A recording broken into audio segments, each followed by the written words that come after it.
waosaken ngoten nggih nggih. Keranten kita sedaya nek kok kersa fa'alaihi bita'dibihi wa ta'limihi niki insyaallah menawi putra wayah kita sedaya damel ganjaran utawi teng mriki damel kesaenan-kesaenan niki ganjarane lumintu dhateng kula lan panjenengan sedaya. Tapi napa nuwun sewu Mbah, wa man taraka waladahu jahilan, nek kok kita sedaya teng mriki kagungan putra putri kok mboten dipun ajak ngaos, ingkang baken kita sedaya sampun dawuhi nggih Mbah nggih, masalah sak mangke dipun paringi pituduh napa dereng kalian Gusti Allah niku nyumanggaaken ingkang kuwaos. Leres ngoten Mbah, ingkang baken kita sedaya tetep berusaha teng mriki dawuhi putra wayah kita sedaya ngaos, dawuhi putra wayah kita sedaya damel adab-adab ingkang sae. Ugi teng mriki ampun ngantos supe doanipun kagem putra wayah kita sedaya.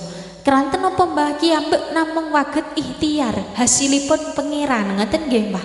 Innal huda hudallah, sing kagungan pituduh kagungan petunjuk niku mboten wonten lintu kejawi namung Gusti Allah. Ki ambek namung lantaran dados ingkang teng mriki sampun dawuh putra putrine kagem ngaos, kagem teng mriki kegiatan-kegiatan ingkang sae, mbok menawi kok tasih wonten ingkang dereng kersa, tasih alot, ampun berkecil hati. Ngoten nggih Mbah, keranten sedaya niki kagunganipun Gusti Allah. Ingkang baken kita sedaya aturaken dhateng Gusti Allah. Sing kagungan Gusti Allah nggih kiyambek bangsalaken dumateng Gusti Allah. Ngaten nggih Mbah nggih. Dados ngilmu niki adalah perkawis ingkang sanget-sanget dipun mulyakaken kalian agami Islam, kalian Kanjeng Nabi Muhammad sallallahu alaihi wasallam, kalian Gusti Allah ugi. Gusti Allah sampun dawuh yarfa'illahu alladhina amanu minkum walladzina utul ilma darajat. Gusti Allah dawuh yarfa'illahu alladzina amanu minkum.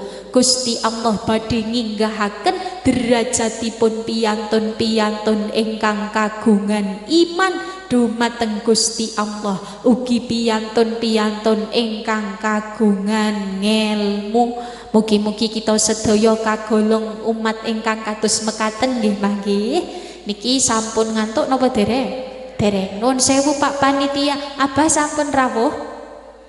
Dereng? Walah Masya Allah, kula dires niki nggih Mbah nggih. Nggih, wis mboten napa-napa, keranten napa niki kala-kala dugi mriki ngoten nggih Mbah nggih. Masya Allah, nyuwun ikhlasipun niki pemature lajeng panjang sangat ngoten nggih Mbah. Kok ora uwis-uwis batine ngoten napa mboten Mbah? Mboten, alhamdulillah. Nanti mriki para rawuh ingkang kawula mulyakaken, mangke menawi sampun dumugi ngabari nggih Pak nggih. Nggih, matur suwun. Nah, teng mriki para rawuh ingkang kawula mulyakaken, pramila monggo sareng-sareng kita sedaya semangati malih kagem madosi ngelmu-ngelmune Gusti Allah. Saklajenge napa sepindah wau talabul ilmi sing nomer kalih jihad fi sabilillah. Kita sedaya nek kepengin teng mriki ngamal ingkang sae, kita sedaya nek kok kepengin teng mriki dados piyantun ingkang kagolong ndamel pendamelan ingkang sae di dunia ini, monggo sareng-sareng jihad fi sabilillah. Jihate kula lan panjenengan sedaya sak menika melawan hawa nafsune awake kiyambek. Leres nggih Mbah nggih, waget kelawan melawan hawa nafsu niki Mbak niki nggih insyaallah kagolong jihad Mbah. Misale sing biasane glendeng eleke tanggine niki sedinten sedalu ping gangsal, enten sing remene glendeng tanggi Mbah. Kathah biasanipun bapak-bapak napa ibu-ibu Mbah. Ibu-ibu jilbabe sing werni napa Mbah? Wah, coklat barang mboten nggih Pak nggih. Nah, teng mriki para rawuh ingkang kawula mulyakaken, kadang kita sedaya remen gelendeng eleke tanggi monggo kiyambek teng mriki lawan hawa nafsune kiyambak ampun ngantos kita sedaya teng mriki dadosaken piyantun ingkang rugi keranten salamatul insan fi hifdzil lisan. Selamete menungso niku tergantung kiyambek waget njaga lisane menapa mboten. Nek cara piyantun Jawi nuwun sewu nggih Mbah, lisan niki dipun wastani Nah nggih cangkem, ngoten nggih Pak nuwun sewu. Nah, cangkem niki napa? Nek mboten dicancang mboten saged ngoten Mbah. Nah, pramila napa para rawuh ingkang kawula mulyakaken ngantos sahabat Abu Bakar As-Siddiq niki saking benten kuwatos ajrih nek kok lesane niki ngucap ingkang kirang sae niki diriwayataken bendintene ngemut krikil. Ngemut napa Mbah? Krikil. Nembe matus-matus napa Mbah kok tolah-toleh? Mboten nggih. Nah, ngemut krikil. Sahabat Abu Bakar niki ngemut krikil Mbah bendintene menawi badhe ngendikan krikile dicopot, menawi cekap ngendikane krikile dimut malih. Kepengin jagi lesanipun. Kinten-kinten badhe niru napa mboten niki Mbah? Mboten, nggih. Ngemute permen nggih Mbah. Nah, dados para rawuh ingkang kawula mulyakaken, sahabat niki salah setunggaling sahabat nggih menika sahabat Abu Bakar menika sanget-sanget jagi lesanipun kuwatos lesane kepleset ngantos teng mriki ngemut krikil. Mugi-mugi kita sedaya waget jagi lesane nggih Mbah. Nek sakniki mboten namung salamatul insan fi hifdzil lisan, tapi ugi salamatul insan fi hifdzil driji Mbah. Nah, keranten napa kita sedaya niki kadang damel status yu itu gini-gini misalnya nggih Mbah nggih nyindir-nyindir tanggine enten ibu-ibu enten kadang teng mriki nyindir-nyindir teng story WA nggih enten.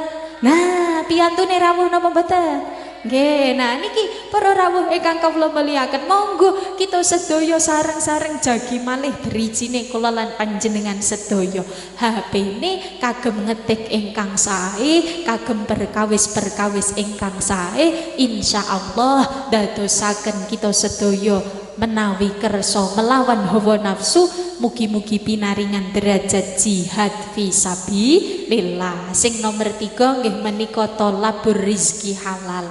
Kiyambak nek kepengin teng mriki kagolong piyantun sing damel amal sae di atas bumi nipun Gusti Allah dengan cara matus rejeki kanthi mergi-mergi ingkang halal. Mugi-mugi kita sedaya dipun kiyataken dumuginipun akhir titi wancine katimbalan kalian Gusti Allah kiyambak diparingi selamat kita sedaya dipun paringi tetep imane tetep islame Allahumma amin. Donga sareng-sareng nggih Mbah nggih monggo. Rabbi ya Rabbi ya Rabbi salimna ya Rabb ya Rabb ya Rabbi salimna. Sareng-sareng Mbah. Rabbi salimna ya Rabb ya Rabb ya Rabbi salimna waqtim lana fi kulli halina. Kirien Mbah niki kok njuk mboten ditabuh nggih Mbah nggih napa pun sami ngantuk adik-adik kula niki. Ayo ngantuk dereng nggih? Nggih, ayo gas. Monggo. Malah ngalamun nggih Mbah. Waqtim lana fi kulli halina mamlu'an bil hikmah mamlu'an bil iman mamlu'an bil hikmah mamlu'an bil iman. Rabbi ya Rabbi ya Rabbi salimna ya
ngapunten nggih mangke sekedap.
Alhamdulillah sampun asar nggih bagi ngentosi sekedap monggo ingkang badhe salat waget salat rumiyin menika kok sampun kula telepon jatosipun Bapak Mbah tapi kok dereng dereng dumugi mriki iki lajeng kula maturi kepanjangan nyuwun agunging pangapunten nggih Mbah nggih kita tenggo sekedap malih mbok menawi kirang langkung gangsal dumugi sedasa menit ngoten nggih Mbah nggih tasih sabar Mbah nggih alhamdulillah teng mriki nerasaken matur kaliyan kula sekedhik malih nggih Mbah teng mriki para rawuh ingkang kawula mulyakaken sekedap